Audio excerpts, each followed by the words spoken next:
Do you know what time it is? It's supernatural story time. And if you're easily scared, and even if you're not, there's only one thing left to do. Just turn off the lights, because these are stories that you listen to only in the dark. It's Waiting for Me, Volume 3, Story Number 1. There is no such thing as Area 51. Sorry. And the fact that it's the golden egg of conspiracy theories worldwide is exactly what the US government wants. I'm writing this in a bit of a rush, and I don't have any of my thoughts organized, so I'm just going to break it down as follows. Groom Lake, Paradise Ranch, Edwards Air Force Extension, Restricted Training Facility UX 104. These are few names for the place you know as Area 51. I don't know much about its history, but essentially it was intended by the U.S. Air Force to be a secret weapons testing facility during the Cold War. It had a few on-site extensions. One of them was for developing experimental rocket and jet engines. One was for training contingents of troops for nuclear warfare and post-apocalyptic survival, etc. But much like the third Star Wars movie, the site and its purpose got out around the time of the Roswell incident, and a media frenzy popularized the base. The government tried at first to quell speculation about it, but then adopted another strategy: feed into the hype and simply move the base a few dozen miles away. Today, Groom Lake, Area 51, is a small but functional military airport and base. It's got a bunch of bunkers, mostly housing low security servers, and some munitions tests are performed there. Staff are regularly moved in and out, mostly folks who are low on the totem pole and trying to climb up the ladder to the real facility. There are some very outdated nuclear fallout shelters that are still maintained and used for storage. The facility consumes an enormous amount of power, and everything possible is done to make it look like a well-guarded military base that is engaged in some huge secret operations. The employees really do fly there every day from Las Vegas on conspicuously inconspicuous jets marked as Janet, sometimes referred to as just another non-existent terminal, and they want you to notice and wonder. They want you to wonder where those jets are going, and they never want you to spend 1 second thinking about where they came from. The real Area 51. This is the most exciting part because, as far as I can tell in my limited and clandestine researching, nobody has ever divulged the real secret before. It's pretty highly guarded, and they straight up murder people who are stupid enough to share it. Murder isn't even the right word. They erase people from existence, sometimes entire families. That's why the government freaks out when they find out that one of their employees is terminal and has nothing left to lose. It's why if you're an employee there, you only see their doctors, so that they know about your health before you even know about it.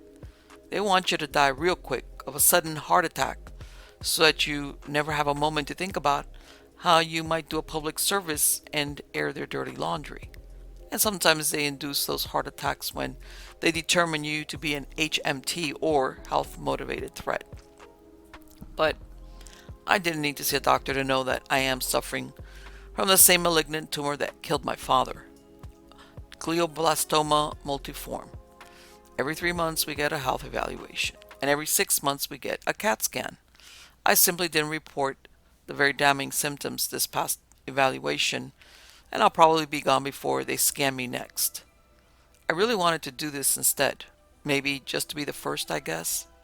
The only other thing I've ever done with my life is fix computers. The real secret military base is McCarran International Airport in Las Vegas. The history of the airport was always bound up in military involvement. Before and during World War II, the Army Corps of Engineers and the Air Force were building, storing, training, and doing all sorts of things there. Basically, the government and its corporate benefactors in the military-industrial complex, of course, acquired full ownership of the airport around the time Area 51 Groom Lake exploded in the public eye. It was a rush job and a simple solution. For all intents and purposes, McCarran is an airport. It moves civilians in and out and all over the world, just like any other airport on Earth. But its subterranean operations are really something else entirely. First of all, you have to understand the structure of this military base, because it serves ostensibly as a business of public transportation. Every single aspect of the base has dual functions. This is called masking, and it is deployed with remarkable effectiveness as McCarran. To name a few examples, the constant takeoffs and landings of airplanes provides sound camouflage for cutting-edge engine tests. The public completely ignores these sounds and dismisses them as the standard cacophony of airports. Some of the jets themselves are even equipped with technology under test, while others are used to transport hundreds of government employees dressed as vacationing civilians. At any given time in McCarran, up to 6 of the gates, corrected by a reader, I initially said terminals, are filled with employees of the highest echelons of the U.S. military and government. They sit around on their iPhones, dressed as college kids in their pajamas or weary businessmen, and they're paid to look the part. The entire base is heavily guarded by plainclothes soldiers, military police, tactical specialists, counterterrorism forces, and all kinds of searchers scary about the airport dressed like cops, airport security, and desk attendants. Their weapons are usually concealed sidearms. The real firepower is packed by the boys waiting around underground. Assault rifles and armor-piercing weaponry is stored around the airport's public spaces in various places. It's not hard to do because nobody's looking for it. And of course, they hire a good number of civilians to work the TSA and other positions.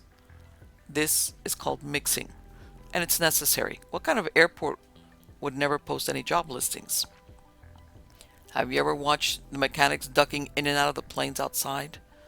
Or seen your luggage loaded onto the planes as you board?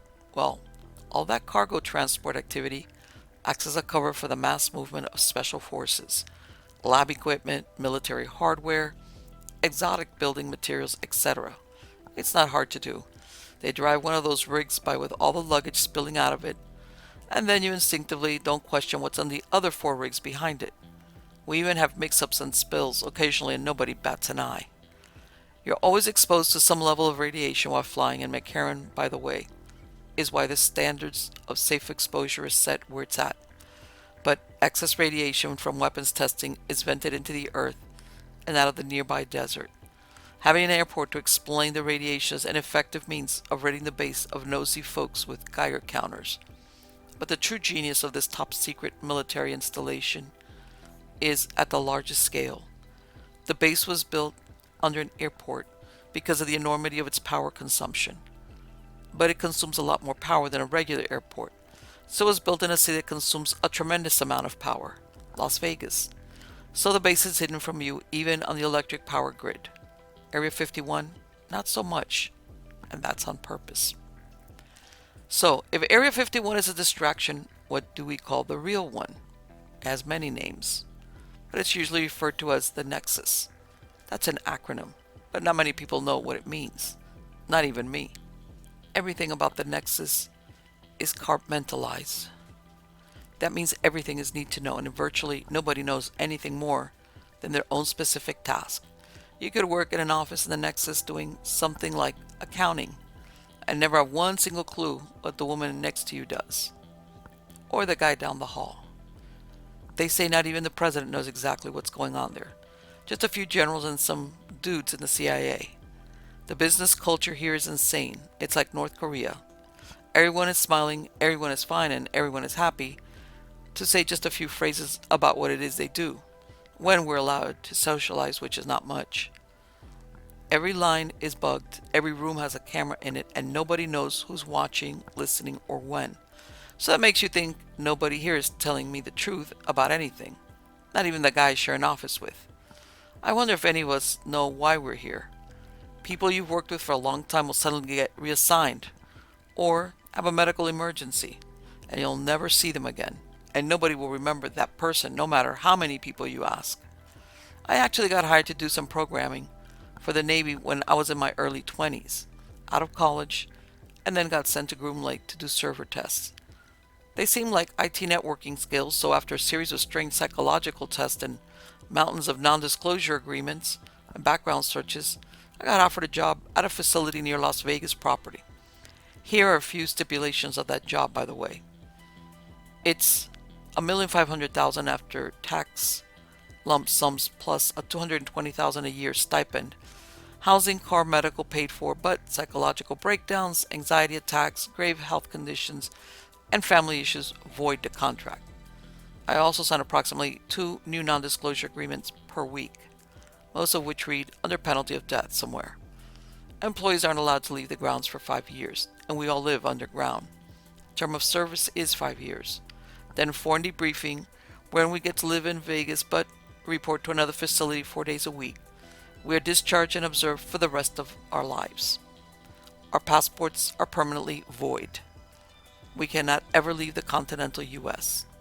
I heard a statistic that 20% of former employees commit suicide. I don't know if it's true, but if it is, I bet it's actually suicide. The base is underground. It's a network of large structures called hives, which form what is called the colony or the nexus. We make lots of residential evil jokes, by the way. Except unlike in that movie, the government doesn't try to make its employees feel comfortable with fake forests and windows overlooking digital cityscapes. It's a dark, dreary, Soviet-style labyrinth of halls and bunkers, replete with all sorts of submarine-like features, water and airtight hatches, trap doors, reinforced blast doors, etc. The only exception are the office buildings, inside where chair moisteners like me work. They look just like the office you work in, except the men with guns standing 24/7 everywhere, looking over your shoulder. Oh, and the beautiful, almost surreal glow of the cutting-edge laboratories that pock the lower levels of each building. I've never been in them, but I've passed by a few times. There are 4 hives to my knowledge, although I wouldn't be surprised if there were more. I work in Hive 1. I run some of the servers with a few other guys on one particular floor. There are 16 floors in our hive, but we monitor and maintain all of the servers in Hive 1, so we move around a bit.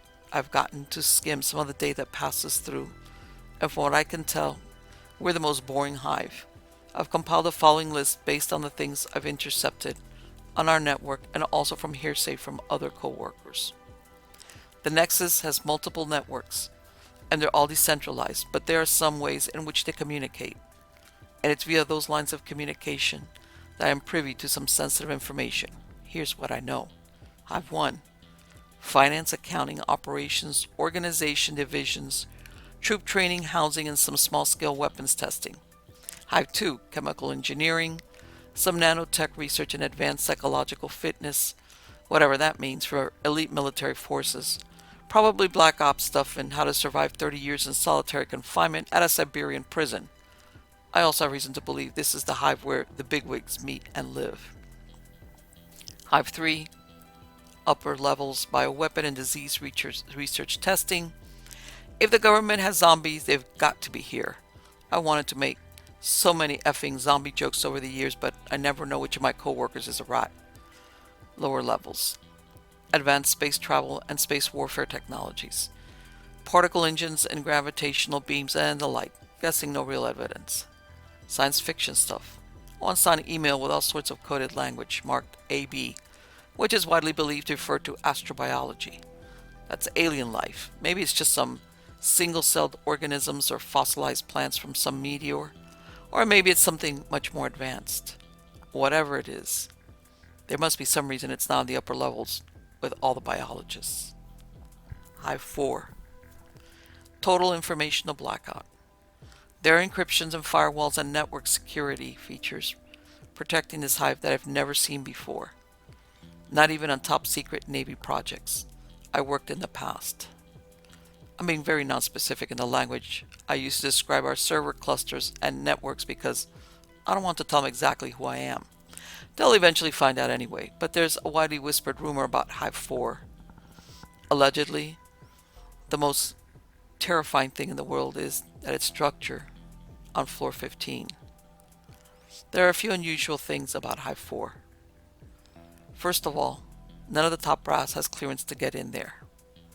They access it remotely via video feed in their conference room, and materials are often transported from 4 to 2 for physical review. I don't know why our bigwigs don't go into 4, but maybe it's because it's too dangerous. There was one guy who worked in 4 a few years ago when I first started, and he caused the first Nexus-wide lockdown I've ever seen. He was being escorted through one thumpers, what we call the squads of black-booted soldiers, that grant access to different hives, and he started shrieking about IDAs. I didn't hear his screams, but I heard the gunshot while I was eating lunch. They put a bullet in the back of his head before he could finish his sentence. IDAs, by the way, are interdimensional anomalies. I have no further information on what those are.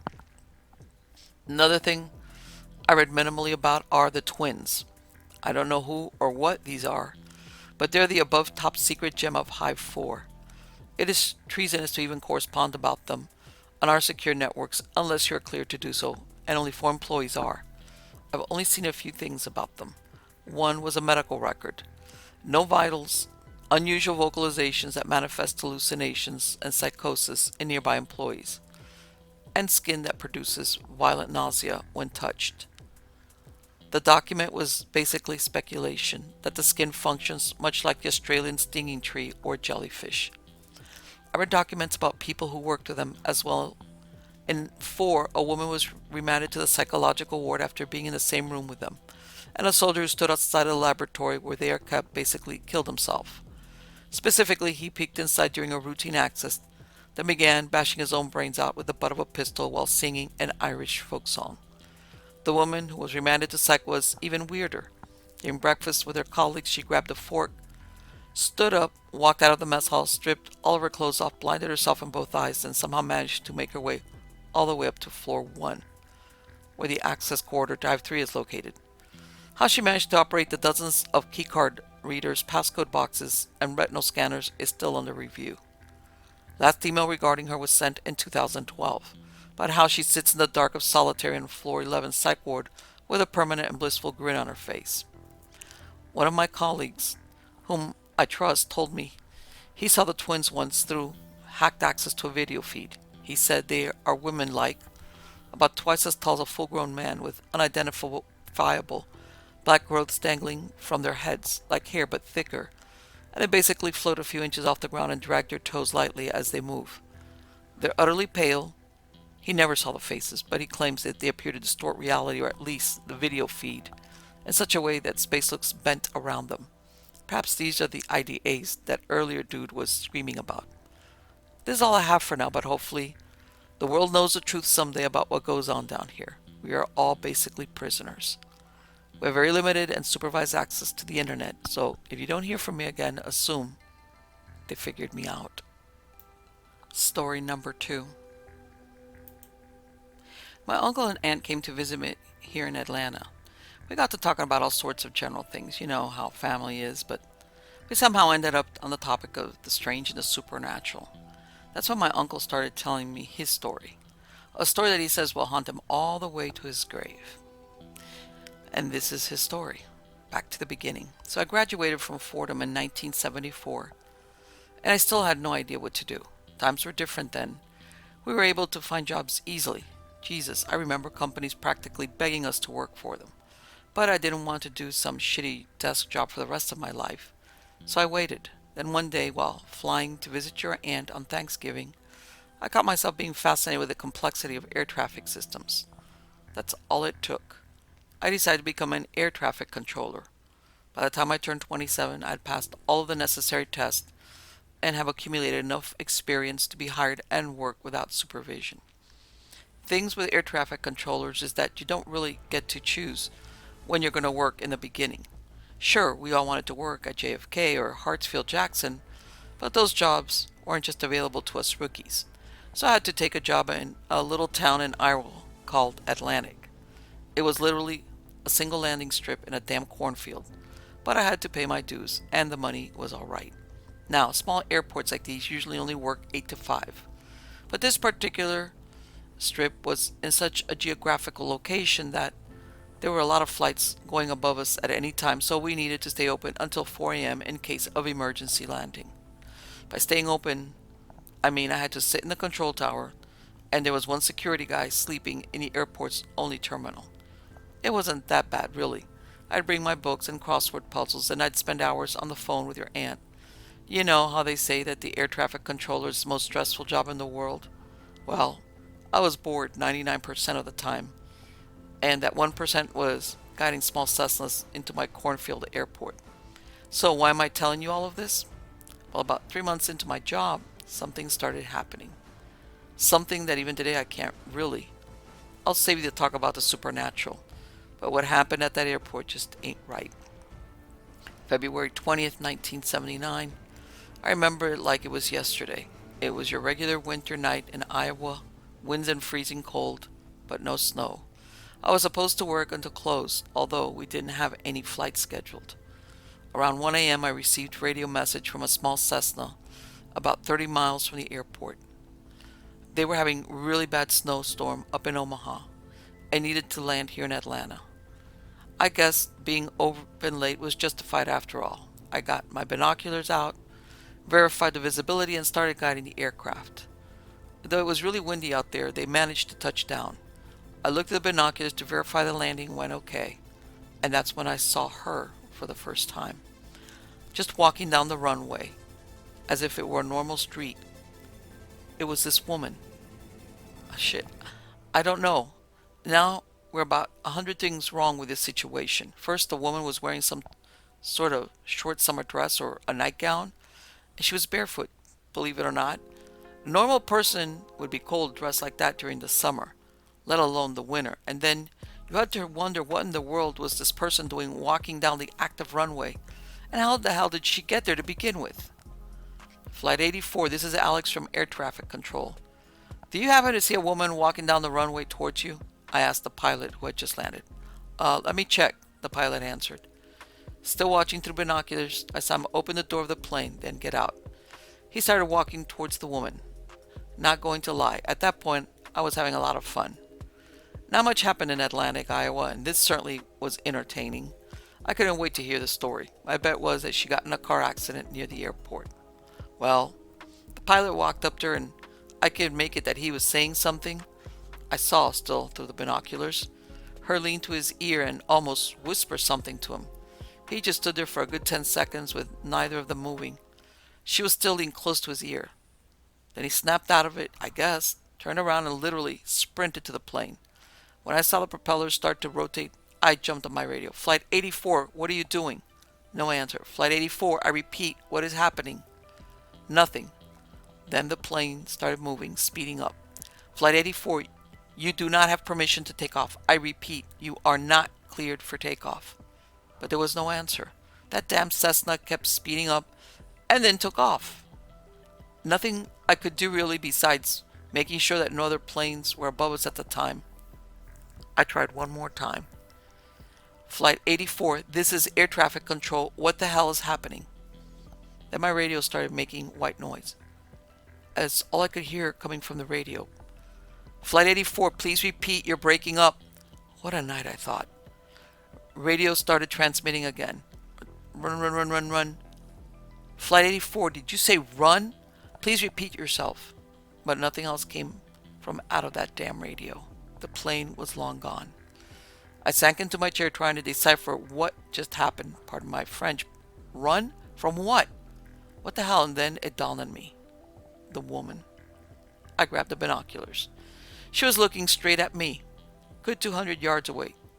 At night, she was somehow looking straight at me. Eyes open so wide it's hard to explain what she looked like. I guess you know how when someone is super surprised, their eyes widen? Like when you startle someone and their eyes just get so wide, some sort of defense mechanism, I suppose? That's how she was looking, straight at me. What in the world? I mumbled. At that moment, she started running towards my tower. Like not jogging, but really running. Still looking straight at me. I swear to you, goosebumps ran all over me like 10,000 cold ants. You know, I'm not the one to get scared. Shit, I spent 6 years in Vietnam. But something about this situation, something about that pilot telling me to run and this woman running towards me, something seemed so wrong. Joe? Are you still there? Joe? I blurted into the radio. Joe was our night security guard. He didn't answer. Shit. I looked through the window just in time to see the woman run into my tower. I heard the door downstairs slam open. I honestly didn't know what to do. This wasn't a national situation, you know. If there was some sort of terrorist or whatever, I'd know what needs to be done. But this? Was this situation malicious? It was certainly strange, and that exact weirdness, that not knowing what is happening, is what made me run into the bathroom and lock the doors. As I turned the lock, I heard the control room doors open.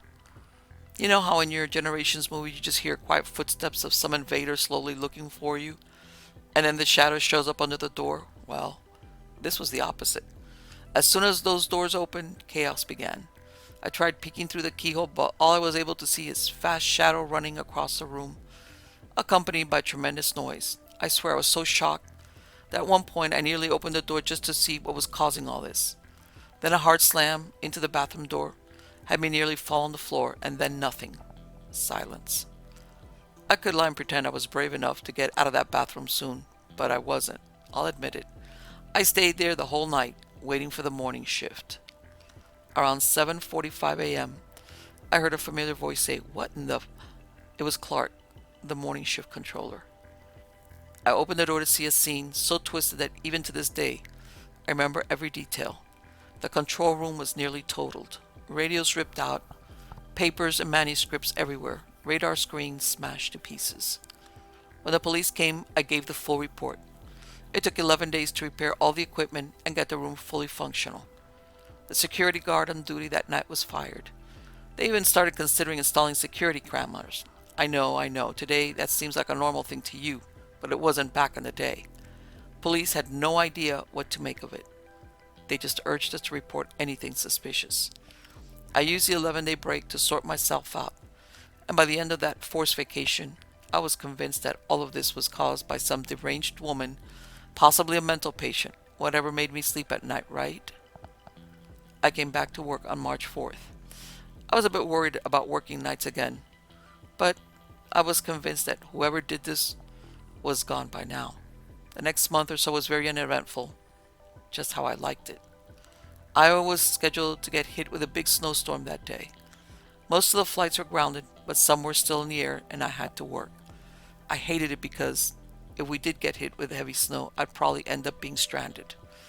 I wish that was the worst thing that happened. Around 11 p.m. that night, when it was already snowing big time, I received a radio message from a small private jet that was some 50 miles away. They were getting caught in heavy winds, and the pilots wanted to land on our airport immediately. Now, jets like that would traditionally be too big to land at our strip, but the emergency like this called for overriding of guidelines. Flight 676, you are cleared to land, but we have to remain in contact at all times. This strip's pretty short. Do you acknowledge? Sure thing. Let's just put this puppy down, shall we? The pilot said. It was snowing heavily by that point. Thankfully, we had a cleanup crew and the runway before they headed home, so it was still in decent condition.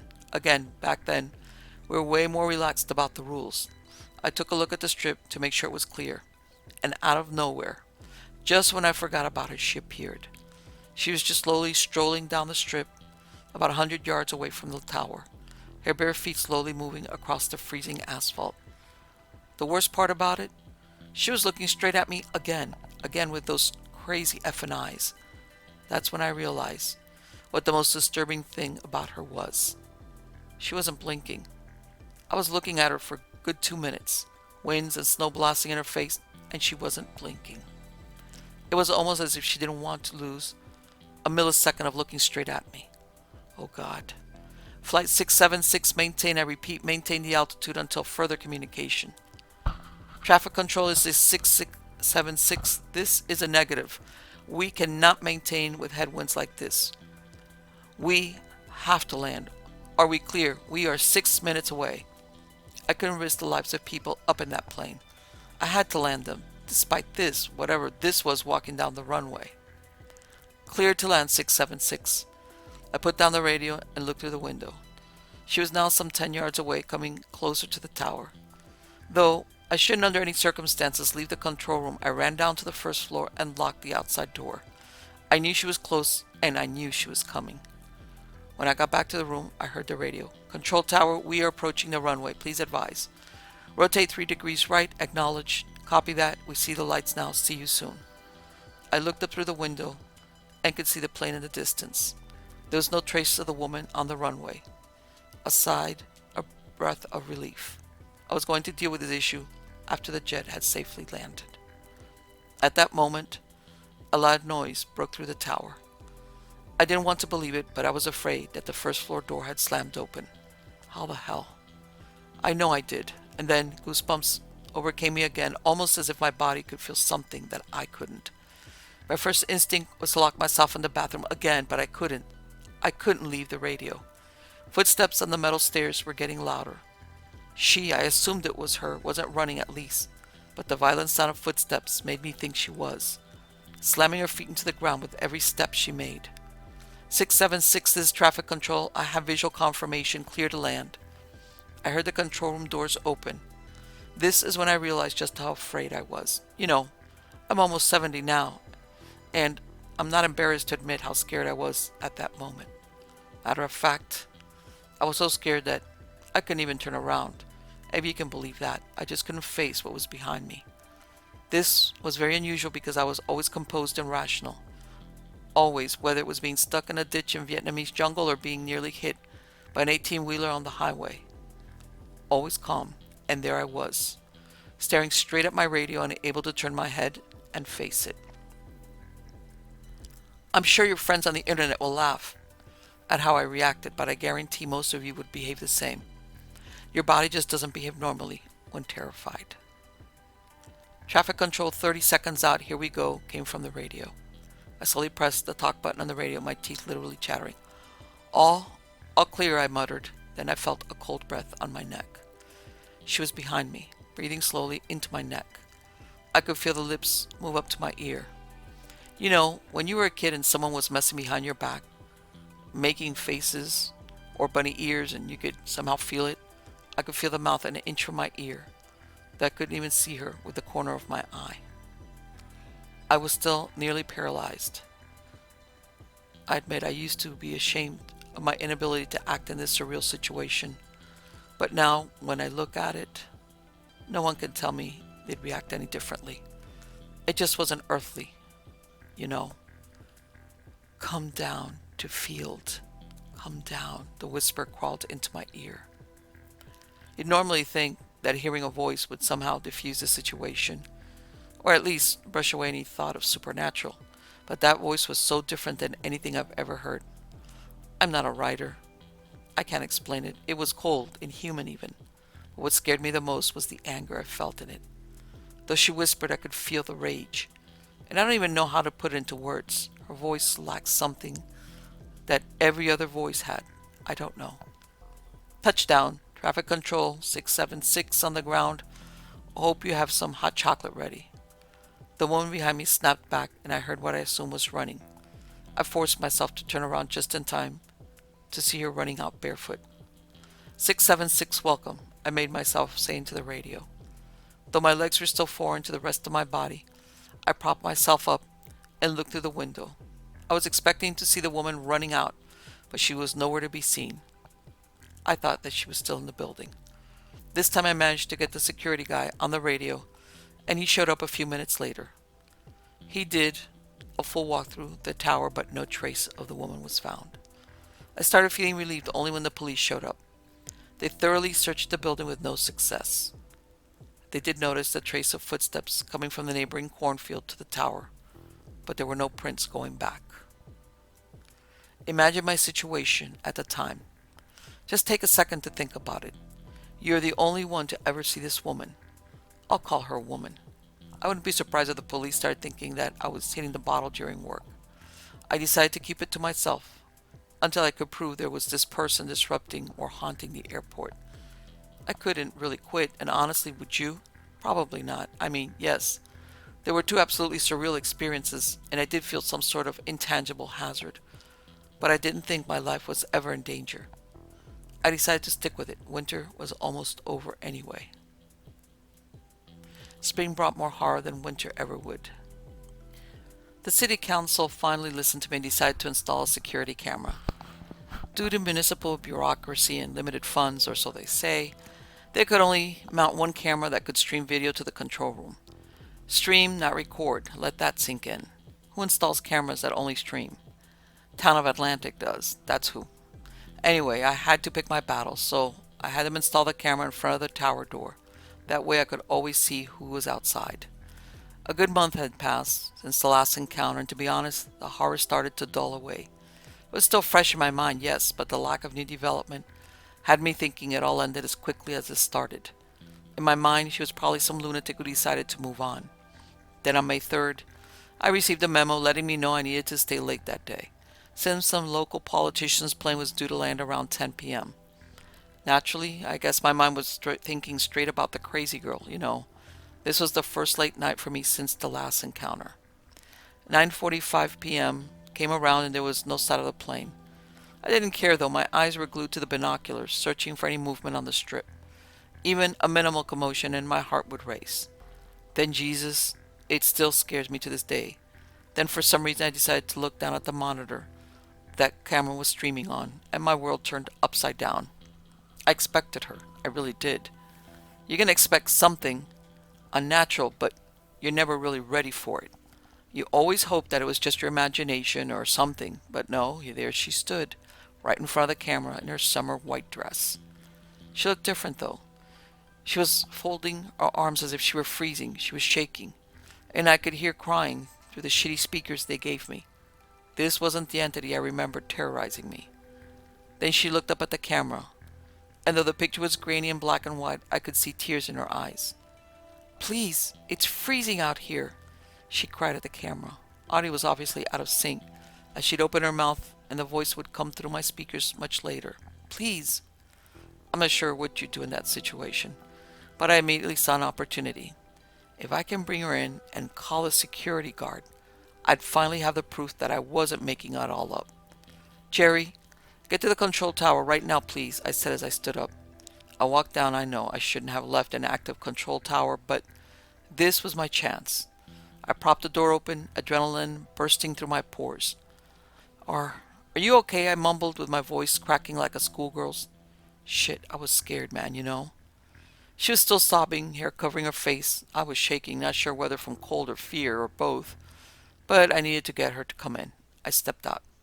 She took a step towards me, still crying. "Ma'am, are you all right?" I spoke again, this time more firmly. She moved the hair off her face and looked me straight in the eyes. God damn. I can't explain it, but her eyes, although still filled with tears, just weren't the same as on camera. They widened, and I swear to you, she wasn't blinking. "Ma'am, please step back," I said as she moved another step closer, now about a foot away from me. "Ma'am, please step back," she repeated my words, nearly freezing blood on my veins.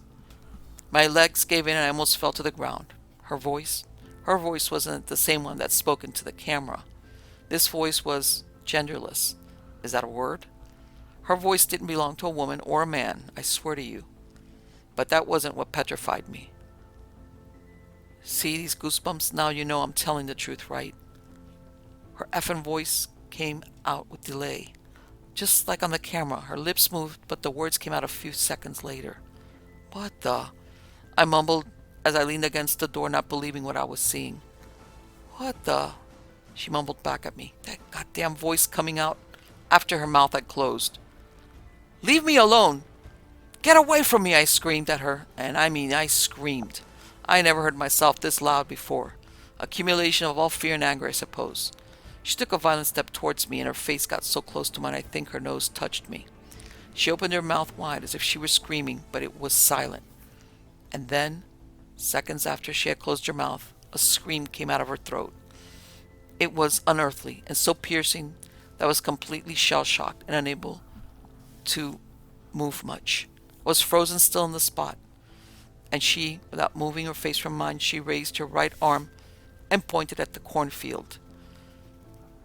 Her eyes were so wide that they didn't look human anymore. She just stood like that for a good 30 seconds, or eternity in my time, not blinking. I couldn't take it anymore. I just couldn't. I gathered all of the bravery I've ever had and I pushed her. Unlike invincible creatures in today's books and movies, she fell as any normal human would. She fell on her back, but as soon as she hit the ground, she got up unnaturally fast. I mean, no human I've ever seen got up with such speed. At that moment, I was certain that this was the end of me. But as soon as she stood back up, she turned around and ran towards the field. I didn't want to stop her. I'm not sure I even could. I stood there for some time, trying to figure out what really I lived in, and then finally gathered myself enough to climb back to the control room. The security guard showed up a good 35 minutes later, giving me some bullshit excuse for taking so long. Politician's plane landed late as well. and I chose not to tell anyone about the encounter, as I was running the risk of sounding insane at that point. I didn't know what to do, but I did know that she wasn't going to leave me alone. I spent the next 6 nights at the airport glued to my binoculars, scouting the ground for any movement. I talked to the guards into doing a walkthrough of the strip every couple of hours just on the off chance that she'd be caught. Naturally, I didn't tell him what to look for because I didn't want to sound crazy when he found nothing. It was night 7 since the encounter, and I was spending my hours staring down the binoculars. I saw the guard walk around 8:45 p.m. He saw me in the tower, so he laughed and waved, giving me a thumbs up. This wasn't going to work. She wasn't about to get caught. When I showed up for the next day's shift, everyone was giggling in the break room. "What's going on here?" I asked, wanting to join the fun. "Oh, you know, Jerry," the guard said, bursting in laughter with others. "Huh? I really don't. What's the joke?" I asked again. "You know?" "Well, I was just telling the guys about your boring nights," he said, chuckling and air quoting boring. "What do you mean?" "Oh, come on, man. It's only guys in here. It's all right," he responded. "No, I really don't know what you mean," I said, getting irritated. "Well, I did see you guys last night, so I was just telling the boys how good you have it up here in the control room." "What do you mean, you guys? Who'd you see?" "Oh, come on, man. I saw your lady friend up there last night when I did the walkthrough. Remember me waving at you?" Like reversing a VHS, memories from last night started pouring through my mind. Nothing happened, though. Nothing that I could remember. I was looking at the airfield the whole night. Jerry even saw me and waved, and nothing was out of the ordinary, and his wave, his laugh, with a thumbs up. "Yeah, I saw your lady friend standing behind you when I waved. I'm sorry, I didn't know it was a secret." I don't know how my legs work. I used them to run out of the break room, escorted by laughter from my co-workers. First thought, at least, was that I wasn't going insane. Someone else saw her, you know. Second thought, what in the God's name? She was behind me? For how long? And how in the hell I didn't hear her? I honestly had no idea what to do at that point. The only hope for my well-being was that she'd get caught by someone other than me. Otherwise, everything I'd said to anyone would make me sound insane. 2 weeks had passed by with no further sightings of her. Then sometimes in early June, and mind you, I was still scanning the airstrip every night, I saw her at the edge of the field. She just stood there. I must have watched her for 2 hours, and she didn't move a finger. She just stood there looking straight at me, 100 yards away in the control tower. After the initial shock, and again every time I saw her was a shock to me, I did the only logical thing and picked up the radio. I called Jerry and asked him to do a walkthrough. As soon as the door of the airport barn opened, she slowly walked back into the cornfield, never taking her eyes off me. By the time Jerry walked by where she stood, she was long gone. This happened every night for the next 8 days. She'd stand at the edge of the field, staring at me and not blinking, and every time Jerry would come out, she'd slowly disappear into the field. One night, I called Jerry up in the control room for a sip of whiskey, hoping she'd come out and show herself. She'd always so convenient in movies, though, isn't it? The entity whose existence you're trying to prove never appears before witnesses, right? Well, Jerry came up and we shared a nice bottle of Jack Daniels over some small talk. I was discreetly keeping an eye on the cornfield. At the same time, she always appeared. I noticed movement in the field. And there she was. She came out of the field and froze in the same spot she always does. I had to be careful. I was so excited. Man, I was overrun with emotion. She was finally about to get caught. But I had to contain myself so I could look somewhat sane when telling Jerry what was happening. "Hey, Jerry, do you see what I see?" I asked as I handed him the binoculars. Down by the cornfield, him staring down the strip was the longest 5 seconds of my life. What in the world is that girl doing there? Man, the sense of relief I felt. "All right, I have something to tell you," I spoke calmly. It took about 5 minutes to give him a gist of what was happening. All the stalking, control room destruction, incident on camera. Jesus, man. Why didn't you tell me something earlier? He asked, looking worried. Would you have believed me if I did? I asked with hope. He just shook his head. All right, Jerry said as they stood up. You call the police and I'm going down there to speak with her. I'll hold her until they come. I wanted to tell him to be careful. I wanted to even stop him. But more than anything, really, I wanted it all to end. I dialed 911 while I watched Jerry walk down the strip towards this thing by the field. She wasn't moving. Matter of fact, she was still looking straight at me. It was late in Atlantic. It's such a small, uneventful town that cops said it'd take a good 15 minutes to come to the airport. I had binoculars pointed at her as Jerry approached. I saw that he started to talk to her. She was still looking straight into my eyes, all the way from there. Then, without taking her eyes off me, she leaned towards his ear and whispered something. I don't know what. I'm not a lip reader. He took a step back, then another one. He turned around and looked at me. I've never seen such a terrified look on another human. This man was beyond himself. Face so petrified he didn't even resemble the Jerry I knew. He ran into the field. Jesus, is all I could say, and she was still looking at me, only she had this, what do you call it, misbehaving smile on her face. I had it. That pilot and Jerry both ran away from her after she whispered something to them. And why was I still here? What was happening to me? I had it. I ran down the stairs and out of the tower. She was standing in her spot. As I ran to her, I could see she still had that smile on her pale face. No more talking. This wasn't a movie and I wasn't about to let her run again. I tackled her. It sounds funny, I know, but I ran into that bitch and I hit her hard. We both hit the pavement, and as soon as I got on top of her, I noticed she still had the smile, even though there was a big cut on her forehead. She wasn't talking. She wasn't resisting. She was just lying there smiling at me and bleeding. I heard the car pull up by the strip, and you can imagine how thankful I was when I saw the police. Over here! Here! I screamed as I held her down, though she wasn't really trying to escape. As the cops ran toward us, I looked at her one last time. Why? Why? I asked, so frustrated, so angry. She just smiled even wider. See you later, alligator, she whispered. Seconds before police could pull me off of her, her words came out with delay again. That wasn't the last shock of the night. Help me, officer. This man was trying to kill me, the girl cried as the officer helped her up. He tried to murder me. I was speechless. This woman, I thought she was, what, a demon? Was not acting human. I was sure she was finally a cop, but as the cop turned to me, I realized I was alone on the strip, nearly choking a defenseless woman. Cherry was nowhere to be found. Take me, I said as the officer stepped towards me. The sense of helplessness was the most overwhelming feeling I've ever experienced. But please, don't let her get away. I spent that night in jail certain that I was going to be found guilty for everything, with the only witness long gone to who knows where. When my buddies from the airport came to bail me out in the morning, I was so tired I didn't feel like explaining anything. I just told him that if Jerry were here, he'd tell you. What? Jerry's at the airport right now, my buddy said. I was in disbelief, but I didn't want to waste a second. 20 minutes later, I was standing in front of Jerry. Jerry, man, why didn't you tell anyone? I asked, nearly crying from all emotions. Tell what? Jerry answered as he laughed and looked around the break room that was full of my co-workers. Jerry, I went to jail because of her, man. You gotta tell them. Look, man, why don't you get some rest and we can talk about this later, right? Jerry said in a condescending voice, patting my shoulder. I lost it. I just started crying. I was the most helpless man in the world. There was nobody that could help me, and this hurt me more than not understanding why Jerry chose to act as if nothing happened last night. I walked out of that airport, never to come back.